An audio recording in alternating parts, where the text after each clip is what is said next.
3 ऑक्टोबरपासून शारदीय नवरात्राला सुरुवात झालेली आहे आणि सर्वांनीच आपापल्या घरी घटस्थापना केलेली असेल, अखंड नंदादीप लावलेला असेल। जसे घटस्थापनेला विशेष महत्त्व आहे, तसेच या नवरात्रीच्या 9 दिवसांमध्ये आपण देवीची किती मनोभावे सेवा, पूजा, अर्चना करतो त्यालाही तेवढेच महत्त्व आहे। नवरात्रीच्या 9 दिवसात देवीच्या 9 रूपांची पूजा केली जाते। या 9 दिवसामध्ये कोणत्या माळेला काय करावे असा प्रश्न अनेक स्त्रियांना पडलेला असतो किंवा ज्या नवीन लग्न झालेल्या मुली असतात त्यांना देखील याबद्दल माहिती नसते। तर आजच्या व्हिडिओमध्ये आपण अशाच काही प्रश्नांची उत्तरे पाहणार आहोत। त्यामध्ये देवीला कडकणी कोणत्या माळेला बांधावी, तसेच नवरात्रीमध्ये देवीची ओटी कोणत्या माळेला भरावी, कन्यापूजन कोणत्या दिवशी करावे, तसेच देवीला पुरणपोळीचा नैवेद्य कधी दाखवावा, अशी बरीच माहिती तुम्हाला या व्हिडिओमध्ये मिळेल। त्यासाठी व्हिडिओ शेवटपर्यंत नक्की पहा। चॅनलवरती नवीन असाल तर चॅनलला नक्की सबस्क्राईब करा। लगेचच आजच्या व्हिडिओला सुरुवात करूयात। देवीची स्थापना अश्विन शुद्ध प्रतिपदेला होत असते। देवीची स्थापना प्रतिपदेला केल्यानंतर 9 दिवस नवरात्री साजरी होते आणि 10व्या दिवशी विजयादशमी म्हणजे दसरा आपण साजरा करतो। नवरात्रीमध्ये रोजच्या ज्या काही सेवा असतात तर त्या आपण अगदी मनापासून करत असतो। त्यामध्ये 2 वेळेस देवीची आरती करणे, दिवाबत्ती करणे, घटाला रोज माळ चढवणे, रोजचा नैवेद्य देवीला दाखवणे, घटाला माळपाणी करणे, त्याबरोबरच काही जणांचा दुर्गा सप्तशतीचा पाठ असेल, काही जणांचं कुंकुमार्चन करायचं असेल, अखंड दिव्यामध्ये तेल घालणं असेल, दिव्याची काळजी घेणं, तर रोजच्या या काही ना काही सेवा आपल्या चालू असतात। तर देवीच्या या सेवा करण्यासोबतच नवरात्रीच्या या 9 दिवसात काही विशेष दिवशी काही गोष्टी करण्याला सुद्धा जास्त महत्त्व आहे।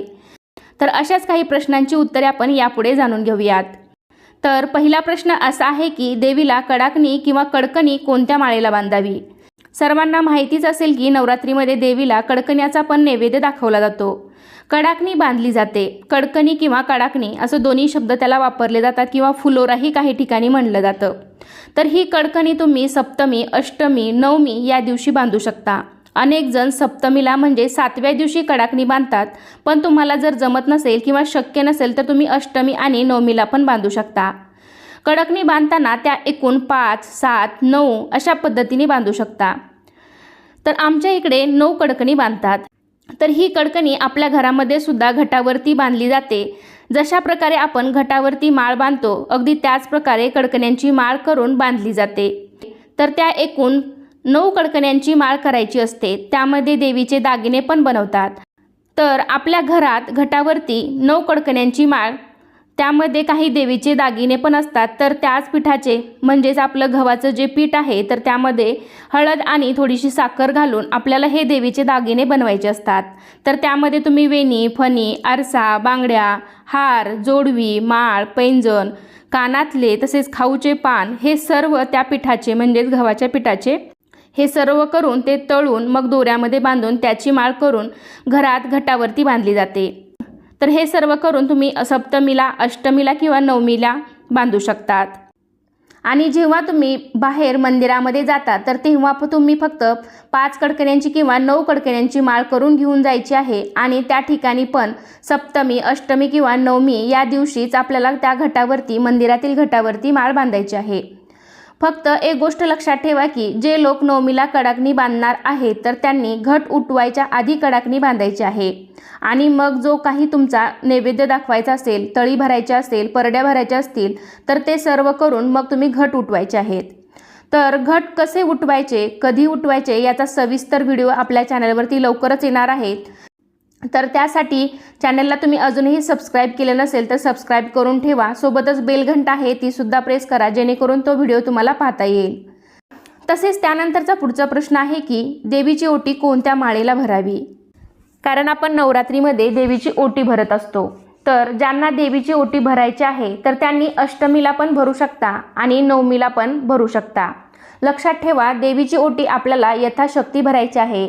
दुसऱ्यांनी देवीला साडी नेसवली म्हणून आपणही साडी घ्यावी किंवा हे त्यांनी दिलं म्हणून आपण द्यावं असं काहीही नसतं। आपण आपल्या इच्छेप्रमाणे आपल्या यथाशक्ती त्या ओटीचं साहित्य घ्यायचं आहे किंवा ओटीमध्ये जे काही साहित्य असेल तर ते तुम्ही ठेवायचं आहे किंवा तुम्ही फक्त खणा नारळाने सुद्धा ओटी भरू शकता। देवीच्या मूळ पीठावर जाऊन ओटी भरणं शक्य असेल तर नवरात्रामध्ये नक्कीच भरावी। किंवा आपल्या गावामध्ये काही आसपासच्या ठिकाणी कुठे देवीची स्थापना केलेली असेल तर त्या ठिकाणी पण तुम्ही ओटी भरू शकता। किंवा आपल्या गावामध्ये अंबाबाईचं मंदिरसुद्धा असतं, तर त्या ठिकाणीसुद्धा तुम्ही जाऊन ओटी भरू शकता. कुठेही बाहेर जाणं शक्य नसेल तर मग आपल्या घरामध्ये ज्या ठिकाणी घटस्थापना केलेली असेल तर त्या ठिकाणी पण तुम्ही ओटी भरू शकता आणि ते साहित्य नंतर एका गरजू सवाष्ण स्त्रीला दान करू शकता. ही देवीची ओटी आपण अष्टमी आणि नवमीला भरायची असते. तर तुम्ही तुमच्या यथाशक्ती यथाभक्तीनुसार ही ओटी भरू शकता. तर पुढचा प्रश्न असा आहे की नवरात्रीच्या या 9 दिवसात कन्यापूजन कोणत्या दिवशी करावे? नवरात्रीमध्ये अनेक जण कन्यापूजन करतात. त्या कन्यांना साक्षात आपण देवीचं रूप मानून आपण त्यांची ओटी भरत असतो. त्यांना काहीतरी प्रसाद आपण देत असतो. मग त्यामध्ये कोणी भोजन देतं, कोणी फक्त गोडाधोडाचा एखादा पदार्थ प्रसाद स्वरूपात देतात, काही जण खीर करतात. तर तुमच्या यथाशक्तीनुसार तुम्ही करू शकता. कोणतीही गोष्ट असो, फक्त मनोभावे केली तर त्याचे फळ आपल्याला नक्कीच मिळते. तर ज्यांना कन्यापूजन करायचं आहे तर ते अष्टमी आणि नवमीला करू शकतात. काही जण सप्तमीला पण करतात, पण शक्यतो अष्टमी आणि नवमी या दिवशी जास्त करतात. जर तुम्हाला या तिन्ही दिवसापैकी शक्य नसेल किंवा तुम्हाला वाटत असेल की पुढे काहीतरी अडचण येईल महिलांना वगैरे, तर त्यांनी या 9 दिवसापैकी एखाद्या दिवशी अवश्य कन्यापूजन करू शकता.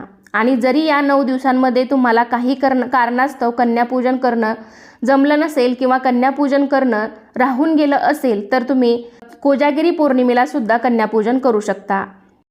त्यानंतर पुढचा प्रश्न असा आहे की देवीला पुरणपोळीचा नैवेद्य कधी दाखवायचा? घट उठवण्यापूर्वी आपल्याला पुरणपोळीचा नैवेद्य दाखवायचा असतो. आपल्याकडे पूर्वीपासूनच जी परंपरा चालत आलेली आहे तर त्या दिवशी आपण घट उठवायचे आहेत.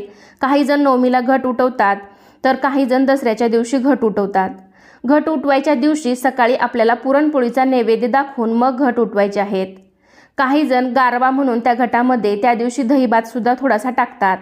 तुमच्याकडे जशी पद्धत असेल त्यानुसार तुम्ही करू शकता. किंवा मग आपल्या घरातील जी वडीलधारी माणसं असतात तर त्यांना विचारून पण तुम्ही हे सर्व करू शकता.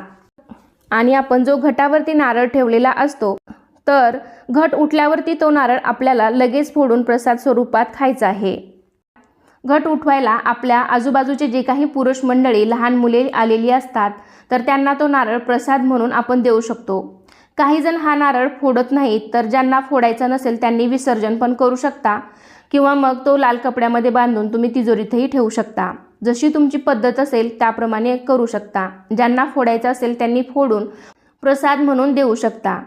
तुम्ही जर घट दसऱ्याला उठवणार असाल तर असंही आपण दसऱ्याच्या दिवशी गोडधोड बनवत असतो. काही जण या दिवशी पुरणपोळीसुद्धा बनवतात किंवा मग अनेक जण वेगवेगळे गोडाधोडाचे पदार्थ बनवतात. तर या दिवशी आपण एकमेकांच्या घरी जाऊन अभिष्टचिंतन करतो, म्हणजेच एकमेकांना सोने म्हणून आपट्याची पाने देतो, शुभेच्छा देतो. तर या दिवशी सर्वजण एकमेकांना सोने देतात आणि सोने देताना सोनं घ्या, सोन्यासारखं राहा असे सुद्धा म्हणतात. कारण दशमीच्या दिवशी देवी विजय स्वरूपात असते, म्हणजेच महिषासुरावर विजय प्राप्त केल्याने आपण त्यांचा आनंद उत्सव साजरा करत असतो. म्हणूनच आपण दसरा हा सण साजरा करतो. त्याचबरोबर नवरात्रीच्या दिवसांमध्ये काही भागात देवीला लाल भोपळ्याचा पण नैवेद्य दाखवला जातो. अनेक ठिकाणी ही पद्धत असेल किंवा काही ठिकाणी नसेल, पण तर आमच्या इकडे देवीला लाल भोपळ्याचा नैवेद्य दाखवला जातो. अष्टमी किंवा नवमीला दाखवला जातो. ज्यांचा उठता बसता उपवास आहे, म्हणजे जो शेवटचा उपवास असतो घट उठवतानाचा, तर तेव्हा आपल्याला त्या दिवशी लाल भोपळ्याचा नैवेद्य दाखवायचा असतो. तर या दिवशी लाल भोपळा कापून त्या भोपळ्याचे चौकोनी तुकडे केले जातात आणि मग ते उकडून त्याचा नैवेद्य देवीला दाखवला जातो. शक्यतो अष्टमीच्या दिवशी हा भोपळा कापतात आणि त्याचा नैवेद्य दाखवतात. त्याचबरोबर या दिवशी देवीला बलिदान पण दिलं जातं, कोहळा कापला जातो. अष्टमीच्या दिवशी ज्या ठिकाणी देवीची स्थापना झालेली आहे तर त्या ठिकाणी होम हवन करतात, त्या ठिकाणी कोहळा कापला जातो. तर अशा प्रकारे तुमच्या भागात पूर्वीपासून ज्या रूढी परंपरा चालत आलेल्या आहेत त्यानुसार तुम्ही हे सर्व करू शकता.